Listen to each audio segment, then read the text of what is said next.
ಎಲ್ಲ ಆತ್ಮೀಯ ಬಂಧುಗಳೇ, ಇದೇ ಭಾನುವಾರ ಮಧ್ಯಾಹ್ನ 3 ಗಂಟೆಗೆ ಅಂದರೆ ಫೆಬ್ರವರಿ 1ನೇ ತಾರೀಕು ನಮ್ಮ ಬಂಗಾರಪೇಟೆ ತಾಲೂಕಿನಲ್ಲಿ ಸರ್ಕಾರಿ ಮಾದರಿ ಪ್ರಾಥಮಿಕ ಶಾಲೆ ಇದೆ ಆವರಣದಲ್ಲಿ ಬೃಹತ್ ಹಿಂದೂ ಸಮಾಜೋತ್ಸವನ ಹಮ್ಮಿಕೊಂಡಿದ್ದೀವಿ. ಇದು ಈ ಒಂದು ಸಮಿತಿಗೆ ನಮ್ಮ ವಕೀಲರಾದಂಥ JP ಸರ್ ಅಂದರೆ ಜಯಪ್ರಕಾಶ್ ಅವರು ಸಂಯೋಜಕರಾಗಿ ನಿರ್ವಹಿಸ್ತಾರೆ.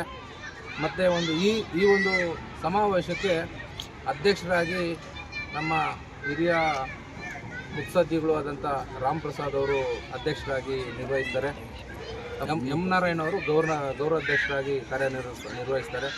ಮತ್ತು ನಮ್ಮ ಖಜಾಂಜಿಯಾಗಿ ನಮ್ಮ ಕಾರಳ್ಳಿ ಮಂಜು ಅವರು, ಮತ್ತು ನಮ್ಮ ಹಿರಿಯ ಮುಖಂಡರಾದಂಥ ಶಕ್ತಿಧರ ರೆಡ್ಡಿಯನ್ನವರು ಈ ಒಂದು ಉಪಾಧ್ಯಕ್ಷರಾಗಿ ಕಾರ್ಯನಿರ್ವಹಿಸ್ತಾರೆ. ಮತ್ತು ಈ ಒಂದು ಕಾರ್ಯಕ್ರಮದಲ್ಲಿ ಇನ್ನೊಬ್ಬ ಉಪಾಧ್ಯಕ್ಷರಾಗಿ ನಿವೃತ್ತ ಶಿಕ್ಷಕರು ಆದಂಥ ಕುಮುದೇನಿಯವರು ಇದ್ದಾರೆ. ಈ ಒಂದು ಕಾರ್ಯಕ್ರಮಕ್ಕೆ ನಮ್ಮ ಸ್ವಾಮೀಜಿಗಳಾದಂಥ ಶಿವಾಚಾರ್ಯ ಸ್ವಾಮೀಜಿಗಳು ಪಾಲ್ಗೊಳ್ತಾ ಇದ್ದಾರೆ. ಮತ್ತು ಮುಖ್ಯ ಭಾಷಣಕಾರರಾಗಿ ಪ್ರಮೋದ್ ನವರತ್ನ ಬೆಂಗಳೂರು ಮಹಾನಗರ ಪ್ರಮುಖರು ಪಾಲ್ಗೊಳ್ತಾರೆ. ತಮಗೆಲ್ಲ ಗೊತ್ತೇ ಇದೆ, ಇಡೀ ಭಾರತ ದೇಶದಲ್ಲಿ ಹಿಂದೂ ಸಮಾಜೋತ್ಸವ ಪ್ರತಿಯೊಂದು ತಾಲೂಕಿನಲ್ಲೂ ಕೂಡ, ಪ್ರತಿಯೊಂದು ಹೋಬಳಿ ಹೆಡ್ಕ್ವಾರ್ಟರಲ್ಲೂ ಕೂಡ ನಡೀತಾ ಇದೆ.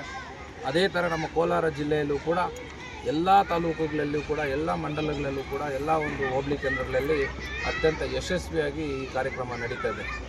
ಈ ಒಂದು ದೇಶ, ಭಾರತ ದೇಶ, ನಾವು ಹಿಂದೂಗಳು ಬಹುಸಂಖ್ಯಾತರಾಗಿದ್ದೀವಿ.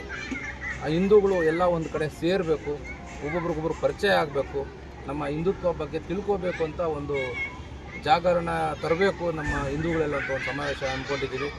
ನಮ್ಮ ಸಮಿತಿ ವತಿಯಿಂದ ಇವತ್ತು ನಾವು ಈ ಜಾಗನ ಚೂಸ್ ಮಾಡಿ ಇವತ್ತು ವ್ಯವಸ್ಥೆಗಳ ದೃಷ್ಟಿಯಿಂದ ನೋಡಿದ್ದೀವಿ.